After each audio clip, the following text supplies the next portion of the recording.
विराजमान प्रत्येक व्यक्ति को ईश्वर का स्वरूप मानते हुए नमन और प्रणाम।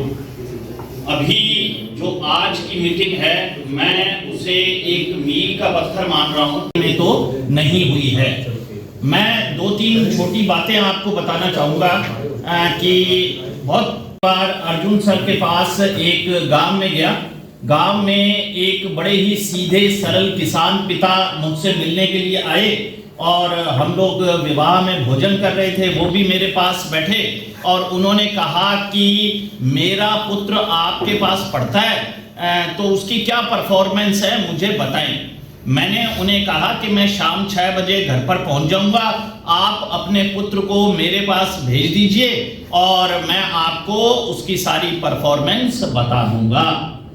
अब शाम को 6 बजे एक 6 फुट 2 इंच के का लड़का जो है वो मेरे पास आता है। बहुत ही शारीरिक दृष्टि से अच्छा खासा मजबूत था वो। तो मैंने कहा भाई तो किस बैच में आता है मुझे बता, क्योंकि तेरे पिताजी ने तेरी रिपोर्ट मांगी है। तो उसने कहा कि सर मैं आश्रम में नहीं पढ़ता। मैंने कहा कोई बात नहीं, आश्रम में नहीं पढ़ता होगा तो किसी अन्य संस्थान में पढ़ता होगा। तू मुझे अन्य संस्थान का नाम बता, मैं उनके गुरुजी से बात करके और तेरे पिताजी को रिपोर्ट देता हूँ। तो उसने मुझे कहा कि सर मैं किसी अन्य संस्थान में भी नहीं पढ़ता। मैंने कहा कि फिर आप क्या करते हैं, वर्तमान में क्या कर रहे हैं? कि सर मैं तो बीएड कर रहा हूँ। मैंने कहा बीएड आप कहाँ से कर रहे हैं? उसने कहा कि सर मैं अनूपगढ़ से बीएड कर रहा हूँ। तो मुझे थोड़ा सा क्रोध आया। मैंने कहा कि तेरा गांव तो है अर्जुन सर के निकट, बीएड तू कर रहा है अनूपगढ़ से, सूरतगढ़ में किसी भी टीचर के पास तू पढ़ नहीं रहा, तो फिर सूरतगढ़ में रहने का मकसद क्या है, औचित्य क्या है? लास्ट में मैंने उसके पिताजी को फोन करके कहा कि आप अपने पुत्र को यहाँ से ले जाइए, या तो इसे अनूपगढ़ में रखिए या इसकी हाइट और बॉडी का इस्तेमाल करते हुए इसे खेत में लगाइए, ये यहाँ कुछ ना कुछ। तो ये एक बड़ी महत्वपूर्ण घटना मुझे लगती है। एक मजेदार बात मैं आपको बताऊंगा कि जो मेरा व्यक्तिगत निजी सर्वे है कि मान लीजिए सूरतगढ़ में 10,000 बच्चे रह रहे हैं, तो उसमें 4,000 बच्चे ऐसे मिलेंगे जो सूरतगढ़ के किसी भी कोचिंग संस्थान में नहीं पढ़ते हैं। ये आपको मेरे सर्वे के आधार पर मैं कह रहा हूँ, बहुत ही अद्भुत लगेगा और बड़ा अजीब भी लगेगा कि फिर वो यहाँ रह क्यों रहे हैं। इस प्रश्न का जवाब तो वो भी नहीं दे सकते कि वो यहाँ पर क्यों रह रहे हैं। एक घटना और मैं बताता हूँ कि एक दिन शाम को कुछ ज्यादा ही 9, सवा 9 हो गए थे और मैं घूमने के लिए निकला। घूमते घूमते मैं एक ऐसे एरिया में चला गया जो सुनसान एरिया था कि वहां पर शायद सामान्य स्थिति में भी कोई व्यक्ति नहीं जाता होगा। तो मैंने देखा कि वहां एक कैफे खुला हुआ। अब मैंने ये सोचा कि ये इस कैफे में कौन आता होगा, क्योंकि इस तो एरिया के ही किसी को पता नहीं है। लेकिन मैंने ये भी पाया कि वहां पर पर्याप्त मात्रा में भीड़, मतलब बाहर से एक आइडिया लग रहा था कि अंदर कुछ लोग जो हैं वो बैठे हुए हैं।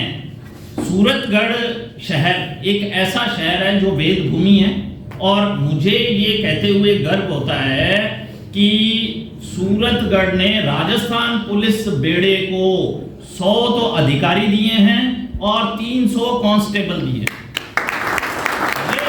ये सब मैं कहूं कि ये कहीं मेरा प्रताप है, मैं कहूं कि ये मेरे शिक्षकों का प्रताप है।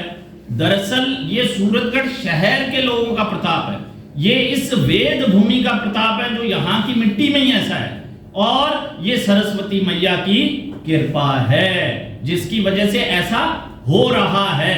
तो हम सबको मिलकर जो व्यवस्थाएं हैं उन्हें सुधारना चाहिए। हम सिर्फ ये कह दें कि नहीं ये तो पुलिस की ड्यूटी है, ये प्रशासन की ड्यूटी है, ये बात पर्याप्त नहीं है, क्योंकि ये देश किसका है? ये देश हमारा है। और ये जो अव्यवस्था मान लीजिए हम महसूस करते हैं तो वो हमारे शहर की बात है और हमें अपने शहर के लिए तत्पर रहना चाहिए। माननीय सीआई साहब की बात से और माननीय थोरी साहब की बात से, प्रमोद जी की बात से और अन्य साथियों ने जो बात रखी, मैंने कुछ बिंदु नोट किए हैं, मैं बताना चाहूंगा। जिसमें से पहला बिंदु तो यही है कि एक हम पुलिस पर ही छोड़ देंगे, भाई पुलिस ही सूची बनाए, सिर्फ सारे काम पुलिस ही क्यों करे? हमें भी तो अपने दायित्व का निर्वहन करना चाहिए। हॉस्टल की एक बाकायदा सूची बनी चाहिए कि शहर में इतने हॉस्टल हैं और इतनी लाइब्रेरीज हैं। ठीक है, ये यूनियन कैफे यूनियन नहीं है, तो मैं माननीय सीआई साहब से आग्रह करूंगा कि कैफे यूनियन की सूची जो है वो वे बनवा लें।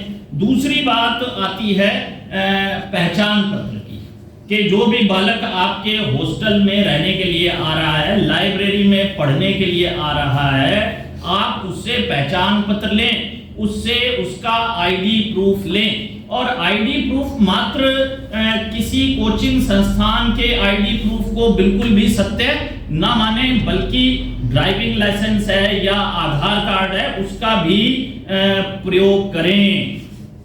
और ये भी बात है कि यहाँ मैं एक और भी आग्रह करना चाहूँगा आप सभी हॉस्टल संचालकों से कि 15 दिन में एक बार उसके पिताजी, माताजी या गार्जियन से अवश्य बात कर लें। एक विद्यार्थी ने ये कह दिया कि वो आश्रम में पढ़ता है, आश्रम की फीस बहुत ही नॉमिनल है, कोई भी व्यक्ति उसका कार्ड बनवा सकता है। आपके पास जो बालक है उसके फार्म पर आप कहिए कि अगर तू आश्रम में पढ़ता है तो जा भाई आश्रम से मोहर लगवाकर और ऑफिस से साइन करवा के आ, या अन्य किसी भी कोचिंग संस्थान में पढ़ रहा है तो उसके संचालक या प्रबंधक के या जो भी रिलायबल आदमी है उसके साइन जो है आपके पास होने चाहिए कि ये वास्तव में पढ़ भी रहा है या वैसे ही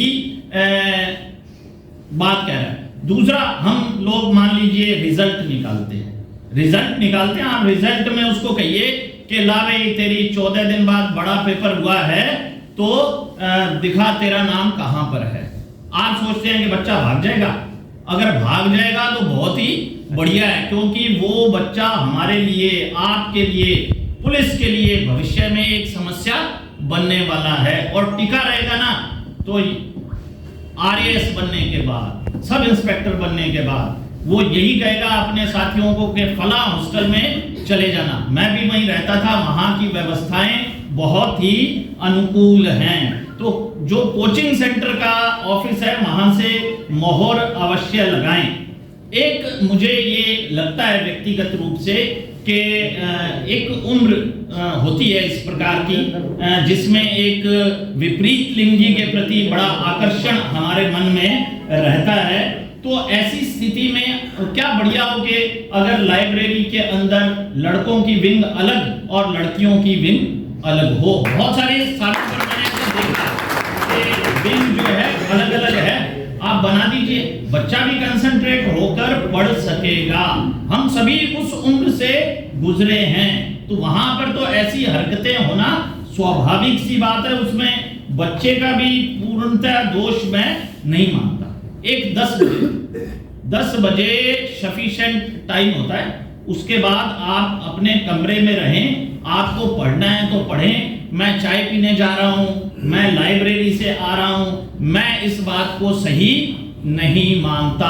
रात्रि विश्राम का समय है, रात्रि घर में रहने घर में रहने का समय है, तो ये बात तो आप मान ही लीजिए। अभी मैं आपको बताऊं कि 2-3 दिन पहले एक बच्ची जो आगे की प्रिपरेशन कर रही है, ऑलरेडी वो आरएएस एलाइड में है, तो मेरे घर पर आई तो मैडम ने उसे ये कहा कि भाई तू खाना खाकर ही जाना।